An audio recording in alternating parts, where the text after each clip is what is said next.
నమస్కారం ఘంటారావానికి స్వాగతం ముందుగా ప్రధానాంశాలు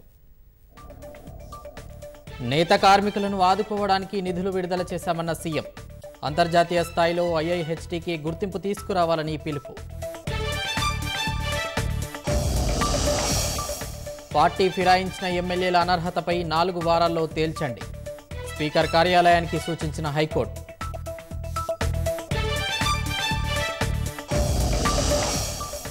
రాజకీయ పార్టీలతో 16వ కేంద్ర ఆర్థిక సంఘం బృందం వరుస భేటీలు పన్నుల కేటాయింపులో కేంద్రం పాటిస్తున్న విధానాలు సరిగా లేవన్న హరీష్ పూరి వద్ద తీరం దాటిన తీవ్ర వాయుగుండం మరో 2 గంటలు ప్రభావం ఉంటుందన్న ఐఎండీ